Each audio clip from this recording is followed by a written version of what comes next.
제가 한 절 읽고 여러분들이 한 절 읽고 교독할 텐데요. 신약성경 378쪽에 있습니다. 신약성경 378쪽. 제가 한 절 읽고 여러분들이 한 절 읽고 교독합니다. 사람에게는 버림바가 되었으나 하나님께는 택하심을 입은 보배로운 산돌이신 예수께 나아가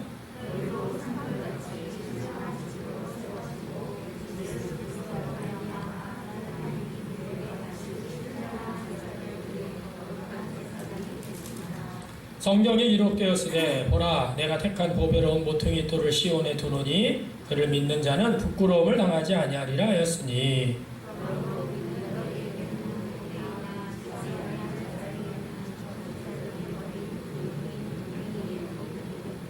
또한 부딪히는 돌과 걸려 넘어지게 하는 바위가 되었다 하였느니라. 그들이 말씀을 순종하지 아니함으로 넘어지나니 이는 그들을 이렇게 정하신 것이라.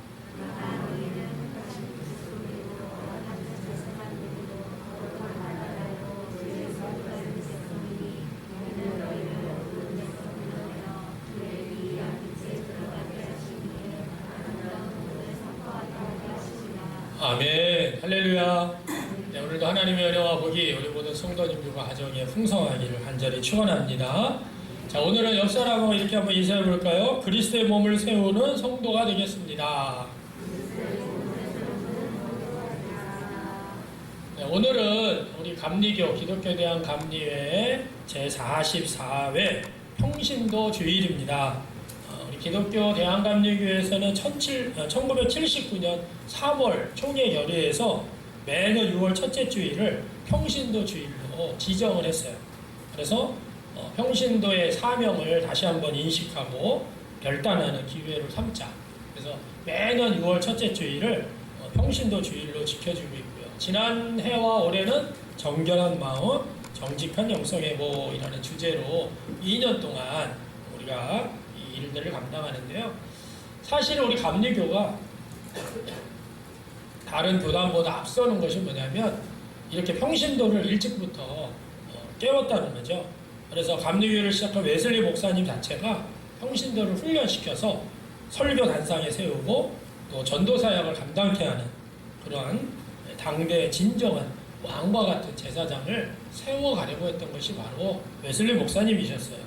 그래서 웨슬리 목사님이 우리가 감리교가 이렇게 부흥하고 엄청나게 확장된 이유는 뭐냐면 이 평신도 리더들, 성도죠. 성도들로 인해서 이런 일들이 일어났고 이것이 바로 성경적이었고 감리교의 역사가 바로 평신도와 함께 시작되었다는 거죠.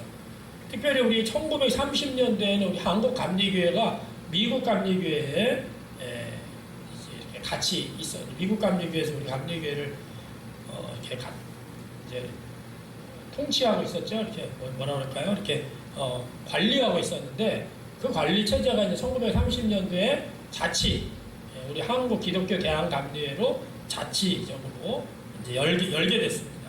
그런데 이제 미국 감리교회와 좀 다른 독특한 한국 감리교회에 아주 중요한 일을 했는데 그게 뭐냐면 앞선 것이 뭐였냐면 모든 의회를 구성함에 있어서 목회자와 평신도를 동수로 뽑았습니다.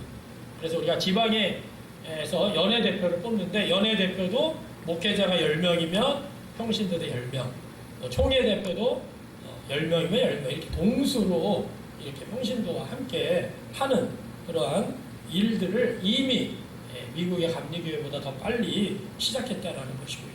그래서 우리 한국의 우리 현대사를 보면 이 감리교회, 이 평신도의 역할이 아주 중요한 그런 역할을 합니다. 그래서 처음에 우리 조선 땅에 성경이 전해졌을 때도 주체적으로 복음을 수용하고 성경을 많은 사람들한테 전파했던 그런 사람들이 바로 평신도 사역자였어요. 또 일제강점기에도 신앙으로 민족 계몽을 이끌었던 사람들이 바로 평신도 사역자였어요. 또 민족의 순환 현장에서도 십자가의 신앙으로 동참하면서 이 민족 문화와 역사 전통을 이어가는 아주 적극적인 참여를 했던 사람들도 바로 평신도 리더, 평신도 성도들이었어요. 또 교회 분열, 이런 실현 속에서도 하나된 감리교회 전통을 지켜야 된다. 그래서 교회 부흥과 더불어 사회 갱신에 앞장서는 실천신앙의 모범이 됐던 사람들이 바로 평신도였습니다. 그래서 우리 한국 감리교회 이 평신도는요, 혼탁하고 어려운 이 시대 속에서 정결한 마음, 정직한 영성, 이것을 가지고 소망을 주었던 거죠. 그래서 우리가 1979년에 이 평신도주의를 제정하는 것은 뭐냐? 이 평신도 사역의 전문화, 그리고 평신도를 통한 부흥, 또 사회 구원을 향한 소망, 이 아주 중요한 내용을 가지고 이 평신도주의를 제정하게 됐습니다. 그러니까 우리 한국 감리교회가 사실은 다른 우리 교단들보다는 좀 빠른 행보를 갖게 된 거죠. 평신도 사역의 중요성. 우리 서울의 사랑의 교회 옥하는 목사님이 평신도를 깨운다 라는 아주 유명한 책을 쓰시면서 평신도 제자훈련 하면서 우리 한국 교회에 아주 큰 획을 그으셨어요. 그런데 사실 그 전보다 이미 감리교회에서는 평신도에 대한 이런 아주 중요한 평신도 사역을 전문화시키고 또 부흥하는 일에 사회 구원을 향한 이런 놀라운 일들을 이미 1979년부터 평신도주의를 정하면서부터 시작했다라는 거예요. 사실은 이 평신도라는 말은 우리 감리교에서도 제가 뭐 얘기는 하지만 평신도라는 말은 당시의 사제와 평신도를 구별하기, 성도를 구별하기 위해서 쓰여졌던 그런 용어입니다. 그래서 평신도라는 말은 되도록이면 안 쓰면 좋은데 어떻게 이상하게 우리 이제 또 평신도주의를 하면서 또 평신도를 깨운다. 그러면서 이 평신도라는 말이 좀 너무 많이 이렇게 사용이 됐어요. 근데 사실은 평신도라는 말보다는 성도라는 말이 더 중요합니다. 성도. 그래서 오늘은 제가 평신도라는 표현보다는 성도, 거룩한 하나님의 백성들, 도를 따르는 하나님의 백성들이 바로 성도이기 때문에 오늘 평신도주의를 맞이해서 우리 성도들, 평신도는 어떠한 존재인지, 어떤 사명이 있는지 오늘 함께 말씀을 통해 은혜를 나누기를 원하는데요. 첫 번째는 우리 성도는 제사장으로서 신령한 집을 세워갑니다. 자, 우리 한번 해볼까요? 시작. 성도는 자, 하나님께서 기쁘게 받으실 신령한 제사를 드리는 사람이 제사장입니다. 구약에서는 레위 지파, 혈통에 의해서만이 제사장이 될 수가 있었어요. 지금은 내가 목회자가 되겠다, 목사가 되겠다 그러면 혈통의 문제가 아니죠. 자기가 사명을 가지고 부르심에 따라서 신학교에 가서 어떤 목사 안수를 받기 위한 훈련을 코스를 밟으면 됩니다. 그러나 이 구약 시대는요, 내가 되고 싶다고 되는 게 아니라 레위 지파, 그 혈통에서만이 제사장이 될 수가 있었어요. 그러니까 아무나 내가 되고 싶다고 되는 것이 아니었던 그런 시대였죠. 자, 그래서 레위 지파의 혈통의 제사장. 근데 하나님은 그렇게만 쓰신 것이 아니라 이스라엘을 제사장 나라로 삼겠다 그랬어요. 여러분, 제사장이 백성들과 하나님의 관계를 연결해주는 그런 역할을 하죠. 백성들을 대신해서 하나님 앞에 제사를 드리는 예배하는 자가 제사장인데, 제사장 나라로 이스라엘을 세우셨어요. 제사장 나라라는 것은 뭐예요? 이방의 민족, 여러 이방 사람들, 이방의 나라를 하나님과 연결시켜주는 역할을 이스라엘이 하는 거예요. 여기서도 아주 중요한 게 뭡니까? 이스라엘을 제사장 나라로 세웠는데 이스라엘의 역사를 보면 이 역할을 반복적으로 실패하게 됩니다. 제사장의 이 사명을 실패하는 거죠. 결국에는 어떻게 됩니까? 예수님께서 이 땅에 오셔서 예수님을 그리스도로, 주인으로 영접하고 하나님의 나라를 살아내는 모든 하나님 나라 백성을 제사장으로 세워가는 그러한 비전을 이 땅 가운데서 이루는데, 오늘 본문 이 베드로가 바로 이 베드로 사도가 이 부분에 대해서 아주 명확하게 우리에게 말씀해 주고 계세요.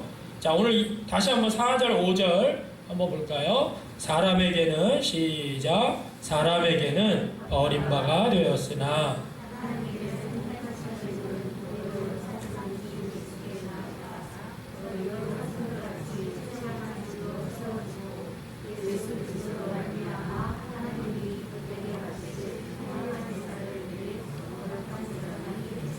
아멘. 자, 사람에게는 버림바. 예수님은 사람들에게 버림받으셔서 십자가에서 죽으셨죠. 그런데 하나님은 뭐예요?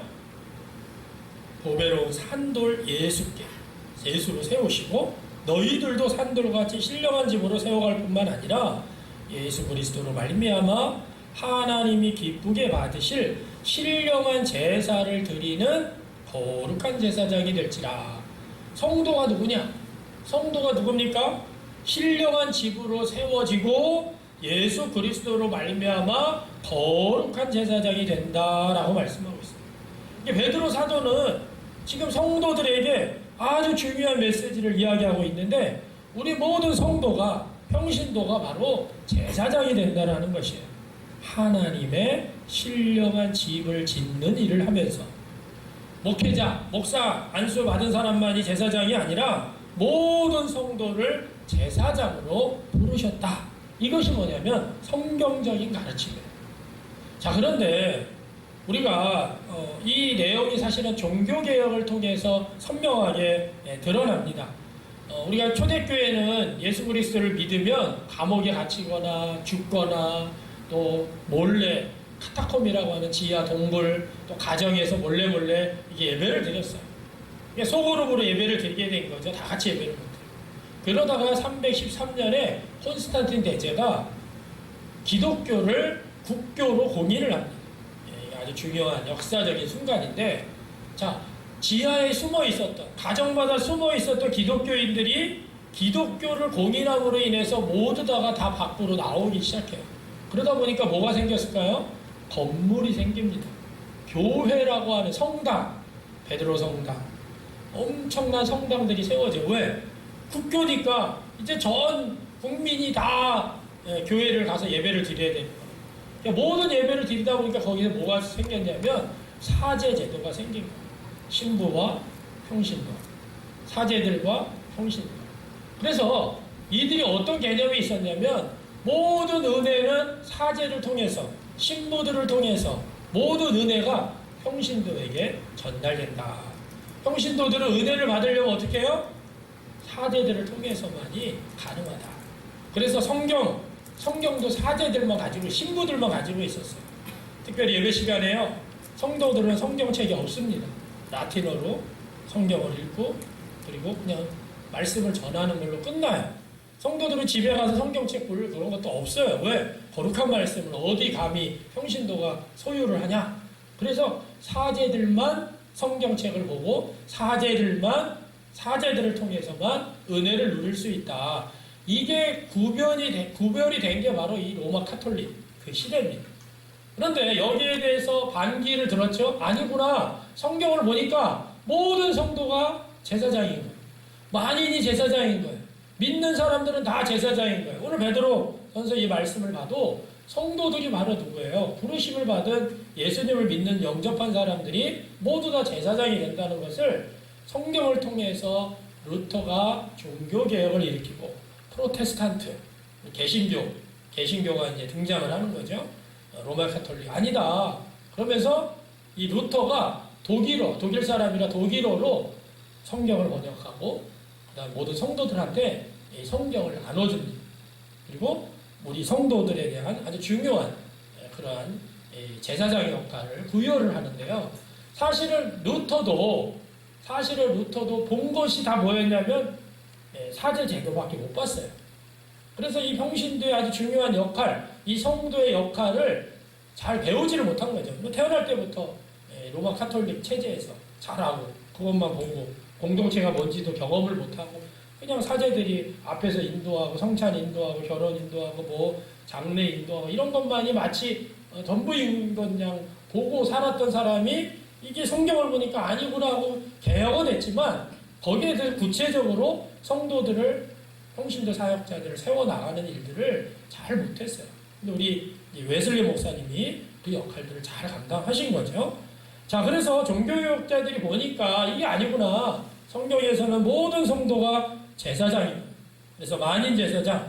만인 제사장이라는 표현은 독일은 태어날 때부터 이 사람들은 독일 국가가 기독교이기 때문에 독일은 태어날 때부터 이미 세례를 받고 기독교인이 됩니다.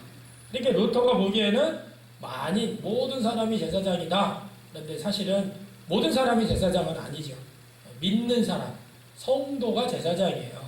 예수님을 영접한 믿음의 사람들이 제사장이죠. 그래서 우리 하나복에서는 전신자, 신자 전부가 제사장이다 이런 표현을 쓰는데 저는 신자보다는 성도, 우리 전 성도가 뭐예요? 제사장이다. 여러분들이 뭐예요? 예수님을 영접한 모든 사람들은 제사장이다. 전 성도가 제사장이다. 자, 그래서 오늘 베드로전서 2장 9절 말씀 우리가 너무나 잘 알고도 잘 많이 읽었던 말씀이에요. 우리 한번 다시 한번 읽어볼까요? 그러나 시작. 그러나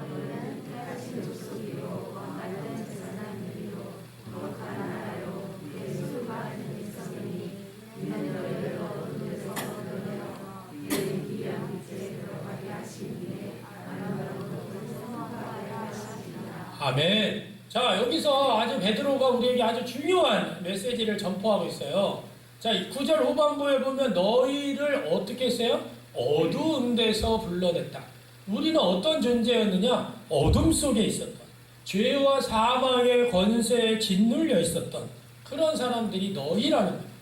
우리가 예수 믿기 전에는 죄와 사망의 사탄의 권세 그 지배 아래 있었던 사람이에요. 여러분, 돼지 우리가 더러운 줄 모르고 돼지 우리에 삽니다. 여러분, 쥐가요, 지저분한 줄 모르고 시궁창을 헤맵니다. 우리도 사실은 죄가 더러운 줄 모르고 그 죄악의 어두운 시궁창에서 헤매며 살았어요. 부끄러운 줄 모르고 타락한 삶을 산 거죠. 그런데 그 어두운 데서 너희를 불러냈다 그랬어요. 우리가 읽지는 않았지만 10절에 보면 우리 인간은 원래 하나님의 형상으로 창조되었는데 하나님을 배반하고 불순종하고 떠남으로 인해서 하나님의 백성이 되지 못했다. 10절에서는 그렇게 표현해요. 하나님의 백성이 되지 못했다라는 것은 뭐냐면 하나님과 관계없는 그러한 자가 됐다. 하나님과 관계없는, 얼마나 하나님을 배반하고 하나님을 불순종하고 불성실했는지 긍휼을 받지 못할 정도가 되어버렸다는 거예요.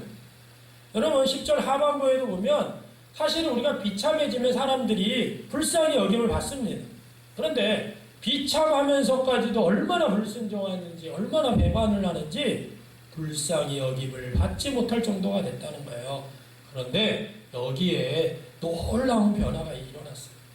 예수 그리스도로 말미암아 어떤 변화가 일어났습니까? 어두운 데서 불러낸, 어두운 데서 긍휼하심도 못 받고 또 비참한 그러한 삶을 구제불능의 그 죄인들을 어두운 데서 불러내서 오늘 말씀해 보니까 뭐라 했어요? 너희는 택하신 족속으로 삼아주셨어요. 할렐루야. 여러분, 이게 너무나 중요한 말씀이에요.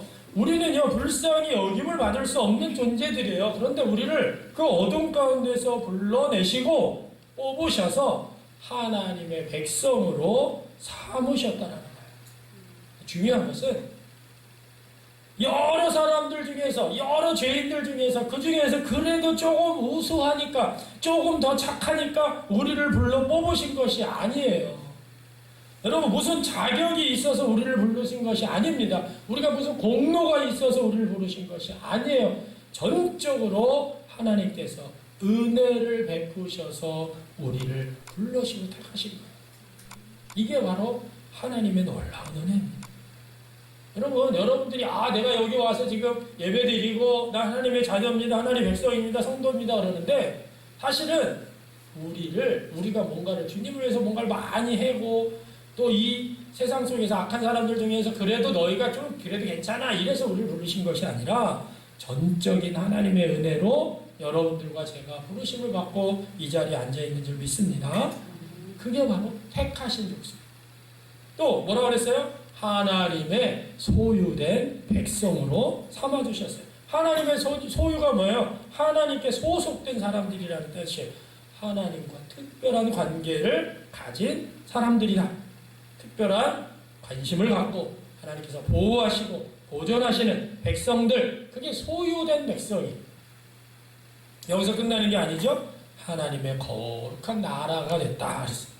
죄악된 세상과는 구별된 공동체, 거룩한 하나님을 본받아서 거룩한 공동체로 만들어 주셨다는 것입니다. 이 교회라는 것은 이런 공동체입니다. 죄 가운데서 맞을 수밖에 없는 사람들이었는데 하나님께서 그들을 부르시고 택하셔서 특별한 신분을 가진 사람들로 만들어진 것이 바로 교회 공동체라는 것이에요. 여러분들은요, 세상과 구별된 사람들이에요. 할렐루야. 왜? 하나님과 우리와 특별한 관계를 가지고 있기 때문에 그래요. 하나님을 향해서 우리가 언제든지 나갈 수가 있고, 하나님을 닮아갈 수가 있고, 하나님을 따라가는 공동체, 특별한 공동체가 바로 교회이기 때문에 그래요. 가장 놀라운 것은 뭡니까? 오늘 말씀한 것처럼 성도는 제사장 신분을 획득한 사람이에요. 할렐루야. 택하신 족속으로 하나님의 소유된 백성도 감사한데, 거룩한 나라가 된 것도 감사한데, 우리에게 뭐라 그랬어요? 왕같은 제사장들이라는 직위를 갖게 하셨어요. 여러분, 그렇게 하신 이유는 뭐냐면, 우리에게 왕과 같은 제사장을 주시고 네가 뭐 제사장이다 막 이렇게 자랑하고 뽐내라고 그러는 것이 아니라, 하나님이 세상을 회복하고 치유하시는 일에 우리 성도들을 부르셔서 이 세상을 함께 회복하기를 원하시는 거예요. 그래서 이 왕과 같은 제사장의 직위, 이거를 우리 교회와 우리 성도들에게 부여하신 것입니다. 왕이 뭡니까? 왕. 여러분, 왕은요, 모든 나라의 사람들을 지도하고 다스리는, 통치하는 사람이 왕이죠. 그런 일들을 하라고 왕에게 권력을 줍니다. 그럼 제사장은 뭡니까? 제사장은 사람임에도 불구하고 하나님과 사람 사이에 서서 사람들을 하나님께 중보하고 하나님의 말씀을 사람들에게 전달하는 아주 중대한 과분한 직책을 맡은 사람이 바로 제사장이에요. 왕의 권력, 왕의 지도, 그러나 제사장, 사람임에도 불구하고 하나님 사이에서 그 중보하는 역할을 하는, 말씀을 전달하는 역할을 하는 그 직책을 맡은 사람이 바로 왕과 같은 제사장이라는 거예요. 어둠 가운데, 죄 가운데 멸망받을 수밖에 없는 우리들을 하나님 나라 백성으로 삼아주신 것도 감사합니다. 왕과 제사장으로 우리를 삼으셨다라는 거예요. 여러분들과 저를 왕과 같은 제사장으로 삼으셨습니다. 아멘. 여러분, 교회가 세상 사람들 보기에는 별 볼 일 없어 보이는 그런 기관 같지만, 교회라는 것은요, 하나님의 권위와 권능을 부여받은 기관이에요.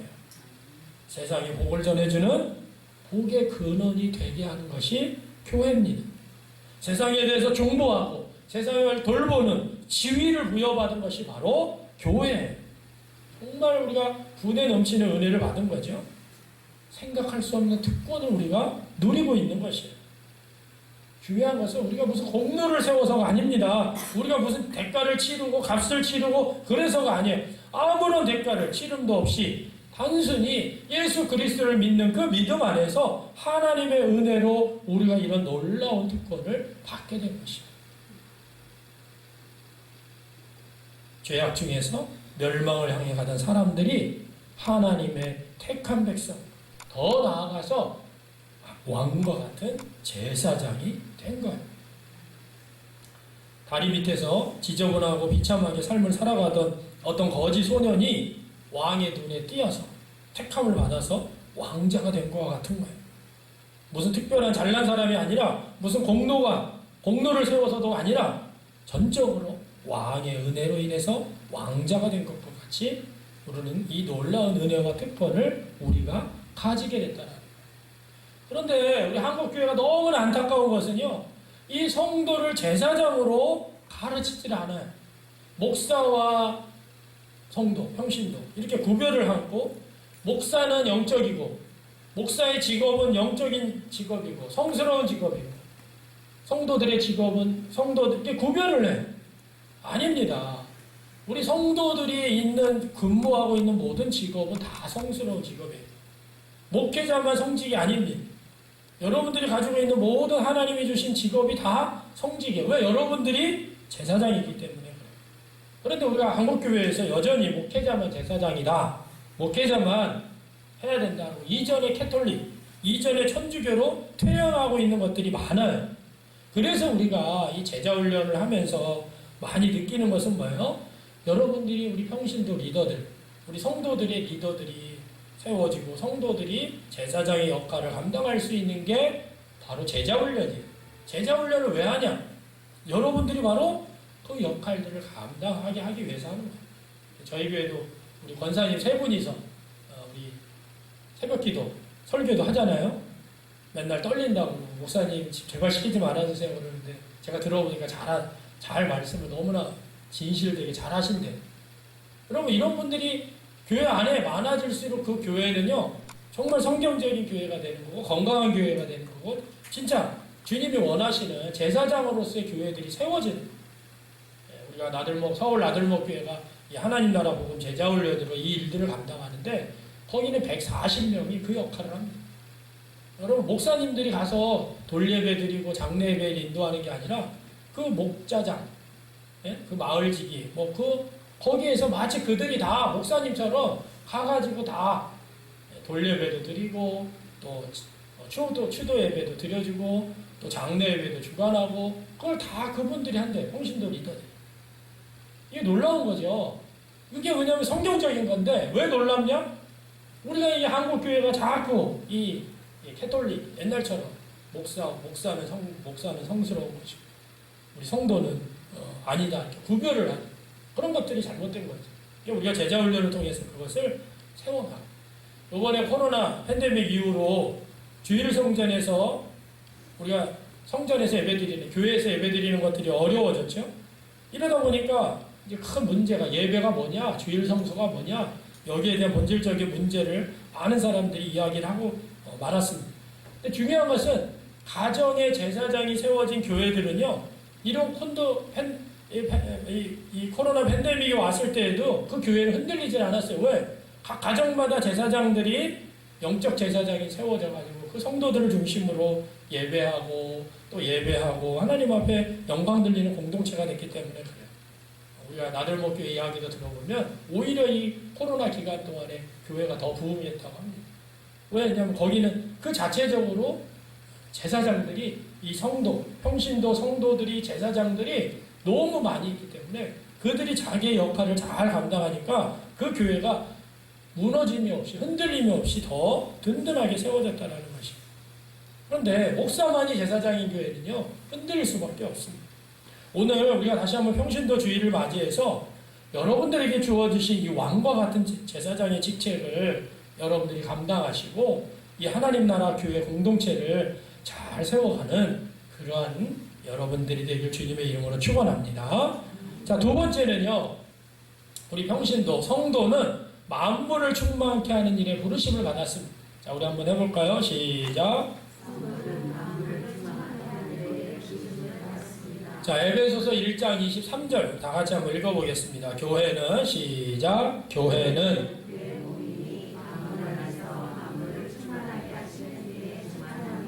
아멘. 여러분 충만이라는 단어가 좀 해석하기 어려운 단어예요. 충만이 뭐야? 충만이 뭐지?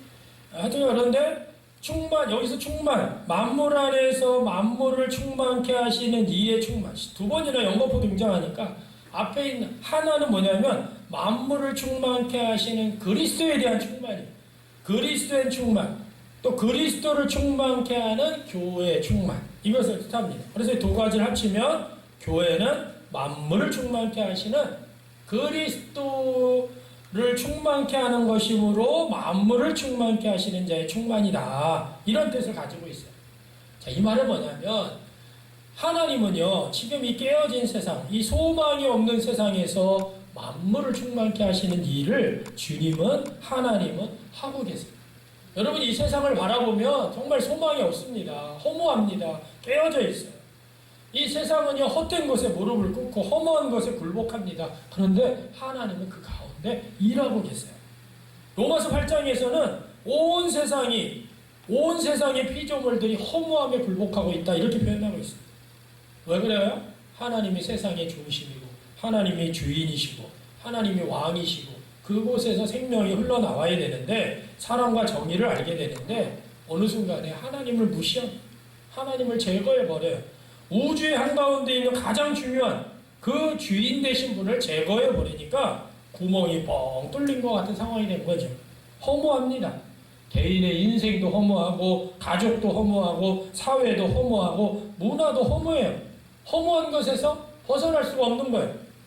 이러한 허무함에 굴복하면서 삶의 의미를 찾지 못하는 이들을 위해서 하나님께서는 일하고 계시는데 가장 큰 일이 뭐예요? 당신의 아들 예수 그리스도를 이 땅 가운데 보내시고 그 아들을 통해서 하나님과의 관계를 회복시키시는 거예요.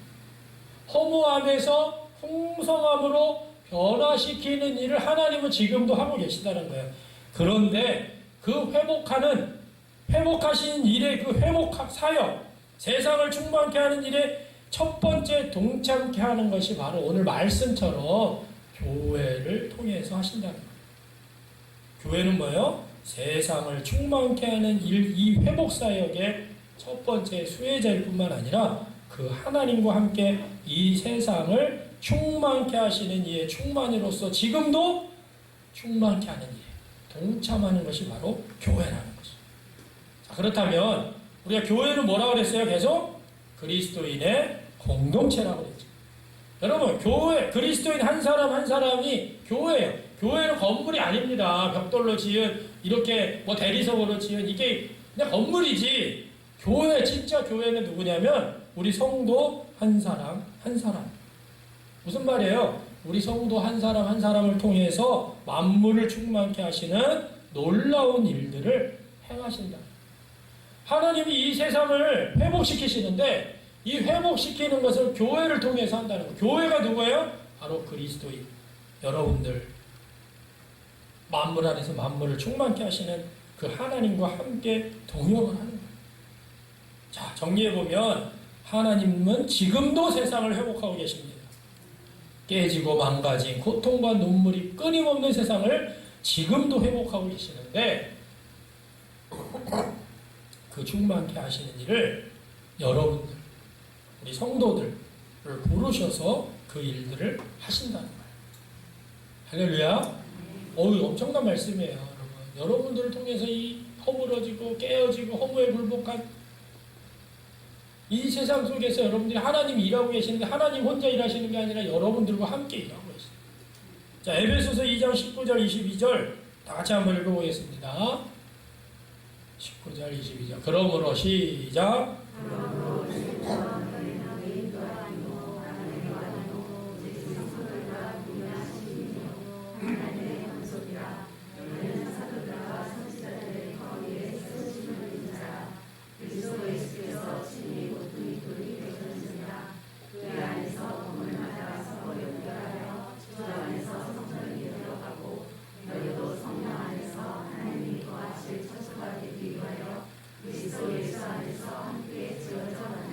아멘. 여러분, 예수님이 모퉁이 돌이 되시고 그의 안에서 여러분들이 건물마다 서로 연결하는, 우리 성도들이 서로 연결돼서 성전이 되어가고 성령 안에서 그리스도 예수 안에서 함께 지어져 가느니라. 우리 한 사람 한 사람이요 하나님의 거대한 집을 짓고 있는 일에 부르심을 받은 거예요. 사도 바울의 에베소 교회를 통해서 엄청난 비전을 우리에게 알려주는 거예요. 하나님은요 지금도 세상을 회복하고 계십니다. 회복하고 계시는 일에 우리를 부르셨어요. 그래서 우리를 그분의 몸을, 교회를 세우게 하시고 그 몸을 통해서 세상을 회복하는 일을 하고 있다. 이게 여러분들과 저희가 예수 믿는 것이 그냥 단순하게 복받고 죽음에 천당 가고 이런 것이 아니에요. 여러분들이 왜 예수님 믿고 구원받았는데 이 땅에 남겨놓으셨을까? 여러분들과 저를 왜 빨리 부르셔가지고 하나님의 나라 놀라운 그 하나님의 축복에 누리게 해야지 왜 이 땅에 남겨주셨을까요? 이 허무하고 깨어진 이 세상 속에서 허무에 굴복하는 이 세상 속에서 하나님이 이 세상을 회복하고 계시는데 그 일에 여러분들을 거룩한 제사장으로 하나님이 원하시는 공동체를 함께 세워가는 그리스도 예수 안에서 함께 지어져 하기 위해서 여러분들과 저를 남겨놓으신 거예요. 우리가 그 일을 열심히 하다가 주님이 부르시는 날 우리는 제가 이렇게 열심히 했습니다. 주님의 일들을 감당했습니다. 주여 어서 오시옵소서 마라나타 하면서 우리가 주님을 맞이하는 게 바로 우리 그리스도인들의 놀라운 축복이고 은혜입니다. 여러분들과 제가 오늘 이 말씀을 통하여서 정말 그리스도의 몸을 온전히 세워가는 우리 모두가 되시길 주님의 이름으로 축원합니다.